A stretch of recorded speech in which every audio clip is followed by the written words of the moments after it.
Janet, thank you so much for joining us here and talking a little bit about the exhibition and your commissioned artwork in Reshaping Collections. Thanks for having me. It's such a pleasure. So do you want to begin by just telling us a little bit about your inspiration for the artwork? Maybe also thinking about whether you had an idea before going into the Chung collection what you wanted to do, or you had no idea. It was actually a really open process for me. It all started with conversations with yourself and with Sarah as well too, talking about the possibilities of looking at these archives. And my work looking into archives has been quite recent. I was working with the City of New Westminster and looking into their archives around some of their heritage spaces. And the question of who is included in archives became very important to me. A lot of my work recently has been about looking at the question of what does it mean to be Chinese in Canada, and seeing that oftentimes that Chinese story was not represented in what was kept in the archives, or that the language has actually shifted quite a bit in the archives around Chinese laborers and Chinese staff that supported a lot of the colonial households. That became very important to me. So going into an archive that was so carefully considered and crafted by Dr. Wallace Chung was actually eye-opening to me. I had no expectations of what it might be, but to see that he was really widely inclusive of that Chinese history was so beautiful for me. I did have a prompt from conversations with yourself and Sarah. Sarah's the co-curator. Co-curator as well too, about looking at these Art Deco posters. And that really suited me because I also have a history of design education. So I for many years taught graphic design and actually looked at the history of the poster itself, especially Art Deco posters have this beautiful kind of history of sparking the imagination around, you know, this expanse of the West and the idea of travel and this kind of monumental kind of perspective that would be used. And so I was really already entranced in grabbing onto that prompt when I was going into that collection. So I went in there with a fairly open mind, but I really appreciate that parameter to guide me to look at these beautiful Art Deco posters that were within the Chung collection. And it's a particular design aesthetic. I mean, when I think about Art Deco, 1920s, I really think about Fitzgerald and the Roaring Twenties and all that wealth, like the Rockefeller, the railroads, the barons. And it's particularly interesting to kind of contextualize that aesthetic and that kind of thought, and then related to these Chinese Canadian immigrants that were early on. I also wanted to ask, I think it came to me when you were talking about early Chinese Canadian identity. And I guess normally in your practice, is this something you deal with, or is it something that is recent in the past 5-10 years? I began looking at this idea around my own personal identity and what it means for me to always be very visible as Chinese. And a lot of my earlier work, when I came out of, let's say, my undergraduate or my master's, didn't really address that. It would address myself. I would always be in my paintings or in my drawings in one way or the other. But, you know, I never really addressed the elephant in the room, which is that no matter how I would put myself in any context, I would still always be seen as a Chinese person first and foremost, and a Chinese female, especially too.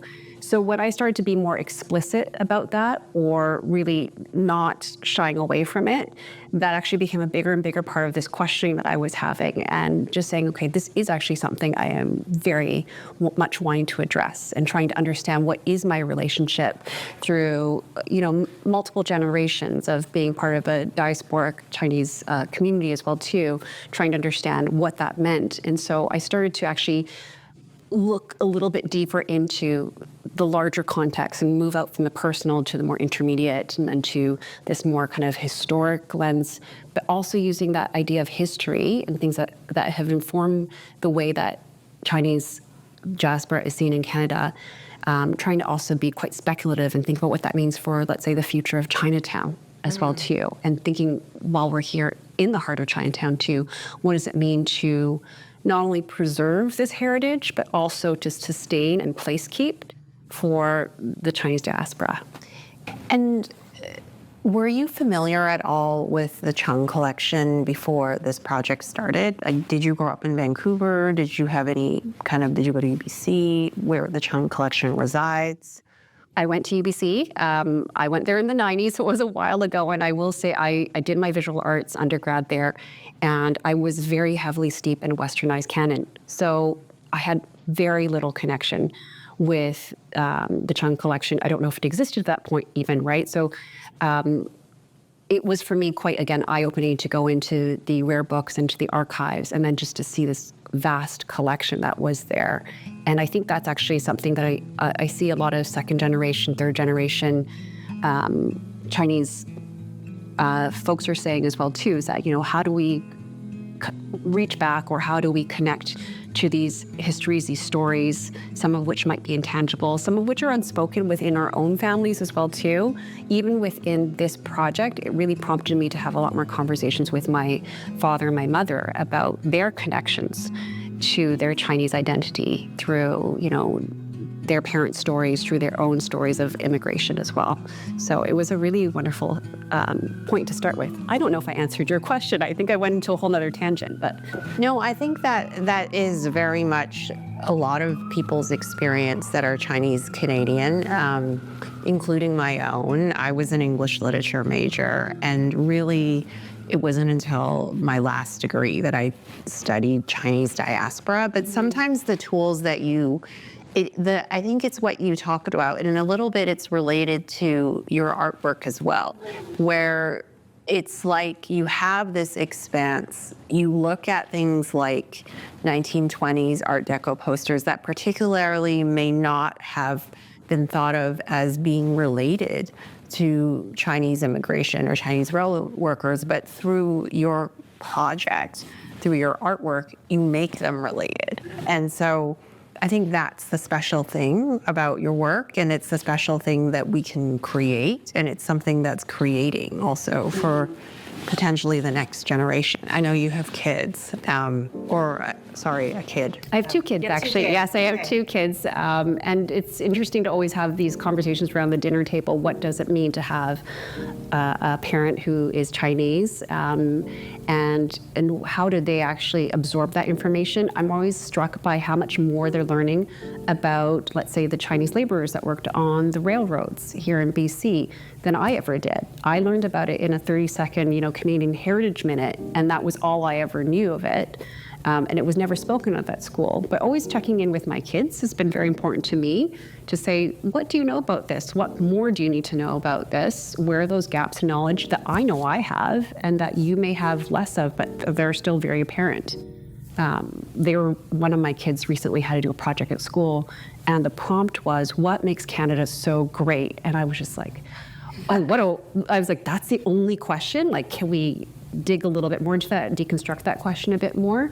But one of the things with my kids too is that they're always kind of who I have in mind when I'm making my work. I want to have a lot of empathy with my work, so I always consider the viewer almost like a user. How will that user come in and interface with my work? This comes back to my design educator kind of role as well too. And so I want to not speak to someone who is only kind of situated deeply in the art world and has a lot of knowledge around that art speak, but also kids and what's going to speak to them. So that's prompted me to work with animation, to think more about interactivity. What will keep my kid in the room is also what might keep, an adult in the room as well too, right? That sense of play. And I think the majority of visitor audiences to museums who might be your work are not very versed in the art world. It's just everyday, regular people that may feel a little bit mystified about how art practices operate. And so I think in a way, having your kids as your primary audience or thinking about it, at least, kids are so honest as well about what works. So I think, for you, I know you have a studio in Chinatown and you make a lot of work and you're involved in an artist collective that is related to Chinatown. I guess I'm thinking of the Suzhou Women's Mural Collective. Did you have any background with Chinatown growing up, or your parents or anything like that? Well, I was born in Vancouver, but when I was about 3, we did move out to Richmond, and Richmond at that time had a smaller Chinese community. So we did a lot of our, more kind of everyday grocery shopping in like some of the strip malls there. And it was kind of like a little mini Chinatown where you would go from the fishmonger to the butcher to the bakery, the multiple stop itinerary for grocery shopping that your parents will drag you along on. But I do remember my grandmother especially would be the one, my maternal grandmother who lived with us, my papa would bring us to Chinatown. And it was a very different relationship here then. And then, so we did have a lot of time that we spent here. And also too, we spent a lot of time, my parents both worked. So my dad worked in Vancouver, so we would come here quite regularly. I did then, when I came back from doing my master's, I moved back into this neighborhood and had my studio in Strathcona. And then after having kids, I had gotten rid of my studio at that point, but I came back to Chinatown in 2018. And so that actually was a really kind of wonderful moment where that was when I was actually really starting to lean into not shying away from my identity as an integral part of what I was looking at in my artwork, and being here situated right in the heart of Chinatown as well too. That was an incredible moment for me, and very generative, because then I was meeting, let's say, the other artists working on the mural and opening up more of those relationships as well too. And at that particular time too, I was working on a public art project. It was in concert with City of Vancouver and Living Labs at Emily Carr, and it was called 10 Different Things, and they commissioned 10 artists to do 10 very different approaches to public art. And so mine was a guerrilla version of a public art project where we pasted a pattern that I created, which ended up, through all the conversations and walks that I had with different stakeholders in the Chinatown communities, being about Chinatown and the development in Chinatown as well too. So that was also a wonderful kind of moment where I was taking things I was already doing in my practice, where I would take things like a toile decor pattern, and I would be inserting my own stories and drawings into that. But that one then became about Chinatown itself. And that piece is actually currently being shown on the outside of the Vancouver Art Gallery on their Hornby Street doors. So it's kept going on and kept living as well too. So it was just, again, that moment in time, coming back to Chinatown, making work in Chinatown, about Chinatown with the community. And this is something I'm continuing on in my research as well too. And I think it's quite rare in my experience where an artist does public art through engaging specifically with the community. Usually it's kind of huge fabricated sculptures that are parachuted in. But I think, your impression, or your moving to Chinatown and then for your studio, and then having this interaction actually with community members that lived in Chinatown is like a really beautiful way to make an artwork. Mm-hmm. And this is something I've been thinking quite deeply about the need for public art to actually be with the public and for the public rather than being public facing. And again, this goes back to having a teenager too. We talked a lot about situationships lately. So I was thinking about this idea of situationships, just to dumb it down for a second, but how, a lot of public art is more situational versus relational. And so I really want to have the argument that a lot of work that is public should be more temporal. It should move with society and change and shift with society, rather than being this like concrete, megalithic kind of fabrication, as you were saying, that's kind of dropped in front of private development. Right. And breaking out of that kind of capitalistic model where it's not a conversation and it doesn't belong to the public in a really meaningful way. No, and the interaction and engagement when it's dropped in is like anything goes, right? I always think you drop a public artwork in and you don't know how the visitors or anybody will react, because it's almost like an alien spaceship landing there, and then how will people walk around it, right? It's like, but so it's super interesting how to kind of think about it in a different way.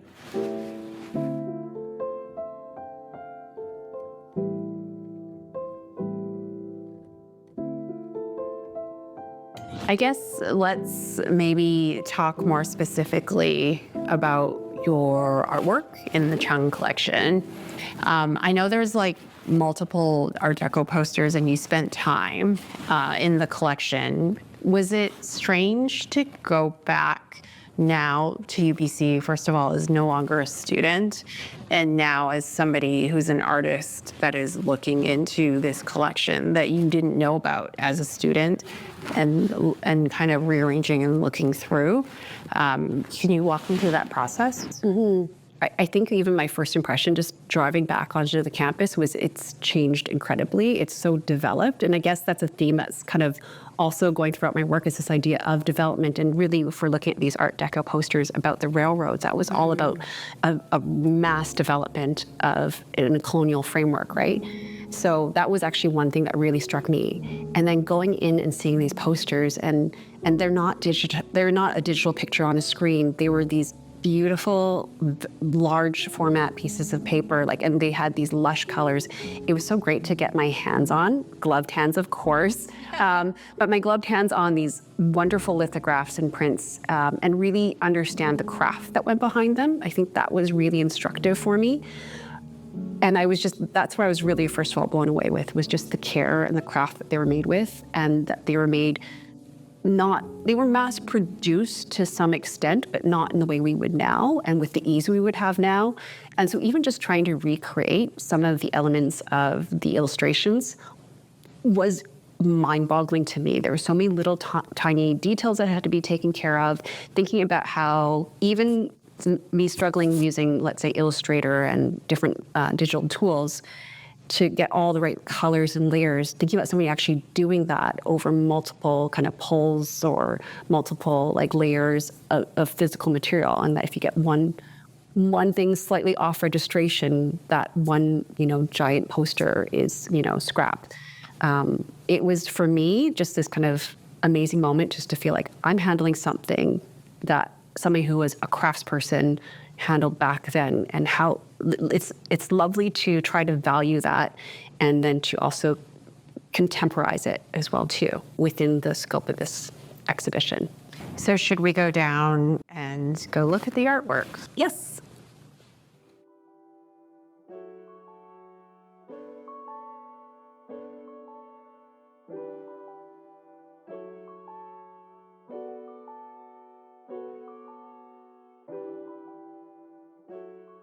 So can you tell us a little bit about your work we're standing in front of? So when I created this work, I was trying to respond to not only the work within the Chung collection, but also to the character of this building and the nature of the space. And again, this was another prompt that came from Sarah of the curatorial team, to look at this particular hallway, because I'm not sure if we can call it a hallway, this corridor, because there's this smoked glass opposite to the wall that we were looking at that has this highly reflective quality. And so I wanted to incorporate that somehow into the visitor experience. And so I was trying to create something, I don't know if I can say immersive, but large enough that you felt like you're part of the story within each of the posters. Because the actual posters themselves were fairly large. They were great for sparking imagination. And I think that's one of the things that prompted Dr. Chung to actually start his collection, was looking particularly at a poster of one of these Empress steamships. So I really wanted to capture that sense of grandeur and that sense of wonder. And I was also thinking about Dr. Chung as a small child looking at this very large image, and how you as a child might try to imagine yourself on that ship, in that corridor, in that rail, steam rail car as well too. So part of what I was trying to create was putting the visitor into the image. So they would look at the wall, have one experience where it's almost uncomfortable, the scale, because it's so monumental, it's so large, but so narrow that you're almost compressed into it. But when you turn, you actually see yourself in this backdrop. And part of what I was trying to capture was that in a lot of these posters, you don't see people, or if you see people, you see them at a 3/4 profile. They're usually someone who is white, someone who obviously has a certain amount of wealth, and you would very rarely see someone who is Asian. And if they were, it would be more about the other, someone who is in the there, not the here. And so really, what I was also really trying to create was this tension between the here-ness and the there-ness, and that the Chinese migrant, the Chinese laborer would never feel like they were either here or there. Which is the title of the Which work. is the title of the work. So that was very important, the titling as well too, trying to think about that pull and that tension. It's really nice how you brought it back to this idea of imagining Dr. Chung as a little child thinking or looking at these Art Deco posters, just because we spoke about thinking of the ideal audience while you make your work, which is children, right? And I guess, can you tell me a little bit more about why this Art Deco poster was the one you chose out of all the ones in the collection? There was actually multiple Art Deco posters that I kind of composited into this one kind of large panorama here.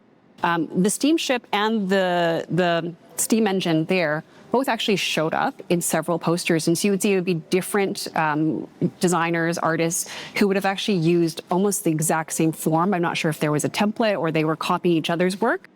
But I saw it repeated, so it actually was something that to me was like, okay, I'm going to take this and repeat it myself, bring them together, but then also take components from one poster where we're looking at the Rocky Mountains, kind of like an emblem of that, and then also something that's a placeholder for the idea of the Orient or China as well too. So you see some of that kind of architectural vernacular on the hilltop here. You're Pointing to referring to the pagoda on the side of the artwork here.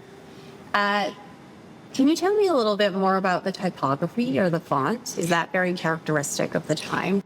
The Canadian Pacific. Yes, this is not necessarily, the script one is not necessarily very Art Deco. What you would see in Art Deco usually is all caps. You would see sans serif because it was meant to be very clean, elegant, but also it's that kind of idea that we think about all caps now. It's not shouting necessarily, but it's really bold. It's hyperbolic, right? So this is the world's greatest travel system. And I don't think we would never think about Canada maybe being the world's greatest in many things. So it's quite interesting to see this proclaimed in this travel poster. So this is lifted directly from a travel poster. But what I want to do with integrating the lighting into this is to also play this idea of sunsetting that idea as well too. This idea of proclaiming this greatness and proclaiming and stamping this ownership over the world in this very colonialistic way. And so that's why it was important to include the lighting and then to also include many other elements. There's so many media elements here, but the animation, which is actually rear projected onto the reflection here into the glass. So you'll see in that I took cues from different archival photos and we animated those based on some drawings I created and have them walking between the ship and the train. And so you'll see those characters walking back and forth. And part of me also thinking about the kids' view, I actually made it so that it actually works a little bit better at a kid's view that they seem to be walking along the water line here, which is the top of the signage. But it's a little bit off for adults, but I think it's okay. You still get that sense of them walking back and forth. And then the last component, there's so many moving components, is that as you're going down this corridor, I really want to emphasize this idea of passageway, that here-ness and there-ness. And so you're drawn down to the very end and there's a slideshow that's looping. And those are archival photos that are directly lifted from the Chung collection again. I have this memory of my parents showing us slideshows when we were kids. They projected onto the bedroom window screen. And we would look at these and kind of understand a sense of familial history. And so what I chose for all of those slides were slides that showed Chinese families in leisure, out for a picnic in groups. A lot of it being outdoors, especially too. A lot of things that were not captured in these posters. So it was important to show that in contrast to the more kind of sanitized language of the Art Deco poster.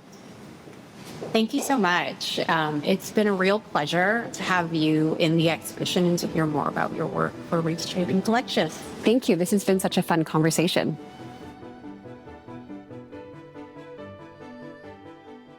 This podcast was recorded on the traditional territories of the Musqueam, Squamish, and Tsleil-Waututh peoples. We invite you all to reflect on the territories that you're on and the host nations, and pay respect to their elders, past, present, and emerging. This Schoolroom Special Series, featuring the artists in Reshaping Collections, was made possible with funding from the City of Vancouver and the Province of British Columbia. To learn more about the Chinese Canadian Museum and book tickets, visit us at www.chinesecanadianmuseum.ca and follow us on Instagram at ccmuseumbc for updates. The Schoolroom is presented by the Chinese Canadian Museum, hosted by Dr. Melissa Carmen Lee, and produced by Rosalie Gunawan. Production of this video podcast special series is supported by Adrian Ma and Haley Sang-Savan. Videography is by Wakefield Agency and Elwin Xie. The theme music and original audio was created by Joshua Young, and graphic design is by Studio Pian Pian He and Max Harvey. Stay tuned for the next episode of The Schoolroom, available wherever you get your podcasts.